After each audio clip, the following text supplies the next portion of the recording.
Welcome to everyday cooking. இன்னைக்கு நம்ம கருப்பட்டி மிட்டாய் எப்படி செய்யறதுன்னு பார்க்க போறோம். சவுத் சைடில் உள்ளவங்களுக்கு கருப்பட்டி மிட்டாயை பற்றி சொல்லவே தேவையில்லை. செம்ம டேஸ்டான ஹெல்தியான ஸ்வீட் இது. இதுக்கு நமக்கு ஒரு 1/2 கப் உளுந்து தேவை, 1/2 கப் இட்லி அரிசி, ரெண்டையும் தனித்தனியாக சுத்தம் பண்ணி தண்ணியில் ஊற விடுங்க. ஒரு 2 மணி நேரம் ஊறினா கரெக்டாக இருக்கும்.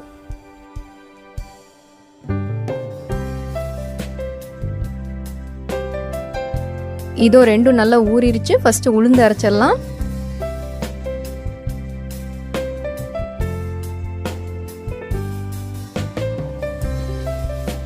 இதை நம்ம நல்லா கெட்டியாக அரைக்கணும். அதனால முக்கால்வாசி தண்ணி சேர்க்காம அரைக்க பாருங்க. அப்படி தேவைப்பட்டால் லைட்டாக தெளிச்சுக்கோங்க.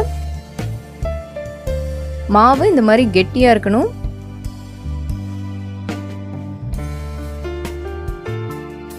அடுத்ததாக அரிசி அரைச்சிடலாம்.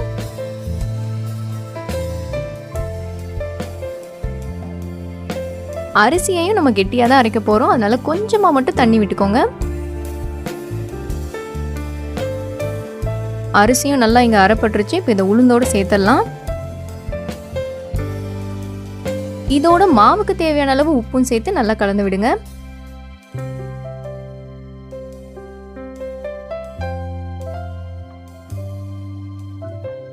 இதை இப்போ நம்ம புளிக்க விடணும். நைட் அரைச்சிருந்தீங்கன்னா அப்படியே ஓவர் நைட் விட்டுருங்க. காலையில் எடுத்து செஞ்சுக்கலாம். இதோ மாவு நல்லா பொங்கிருச்சு. நல்லா கலந்து விடுங்க. மாவு ரெடி.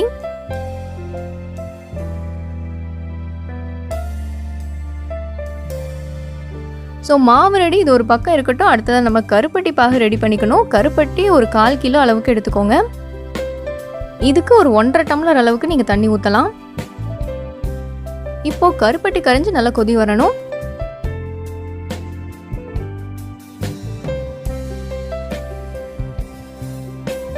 கருப்பட்டிங்கிறதுனால சின்ன சின்ன குப்பைங்க இருக்கலாம். அதனால ஒரு தடவை ஃபில்டர் பண்ணி எடுத்துடணும். கொஞ்சமாக நம்ம சுக்கு பொடி சேர்த்துக்கலாம். ஒரு 1/4 டீஸ்பூன் அளவு சேர்த்திங்கன்னா கரெக்டாக இருக்கும். இது அப்பப்போ கிளறிட்டே வாங்க. ஒரு ஸ்டேஜில் கொஞ்சம் கெட்டியாக ஆரம்பிக்கும்.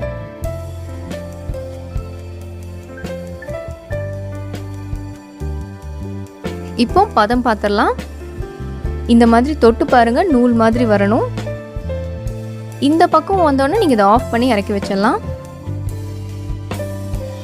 அடுத்ததை நம்ம மாவுக்கு வரலாம். இங்கே ஜிலேபி புளியறதை தான் நான் இதுக்கு யூஸ் பண்ண போகிறேன். இதுதான் யூஸ் பண்ணணும்னு கிடையாது. நீங்கள் துணியில் கூட ஓட்டை போட்டு புளியலாம். அது உங்களுக்கு சரியாக வராது அப்படின்னா நீங்கள் கேக் டெக்கரேஷனுக்கு பைப்பிங் பேக் வச்சுருப்பீங்க பார்த்தீங்களா, அது கூட யூஸ் பண்ணிக்கலாம். இல்லைன்னா இருக்கவே இருக்குது பால் கவர். ஒரு சைடு ஓட்டை போட்டு நல்லா ஃபில் பண்ணி அமுக்குங்க. கரெக்டாக வரும்.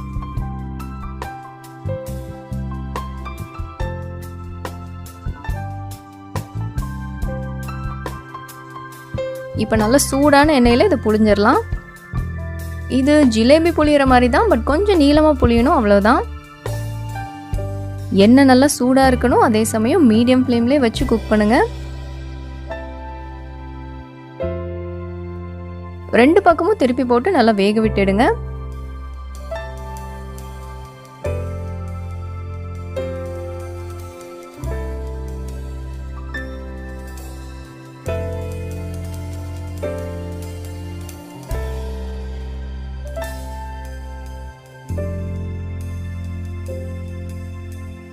இதோ இது நல்லா மொருகிருச்சு. இப்போ வெளியெடுத்துடலாம்.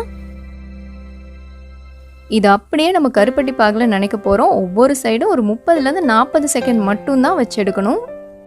ஜிலேபி மாதிரி இதை நம்ம முழுசாக ஊற விட போகிறதில்ல. இது கொஞ்சம் கிறிஸ்பியாக தான் இருக்கணும்.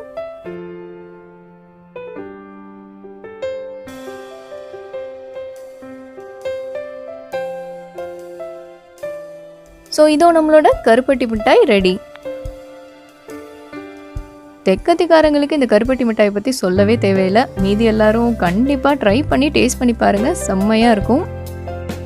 உங்களுக்கு இந்த ரெசிபி பிடிச்சிருக்கும்னு நம்புகிறோம். வேறொரு இன்ட்ரெஸ்டிங்கான ரெசிபியோடு உங்களை சந்திக்கிறோம். மறக்காமல் எங்கள் சேனலுக்கு சப்ஸ்கிரைப் பண்ணுங்கள்.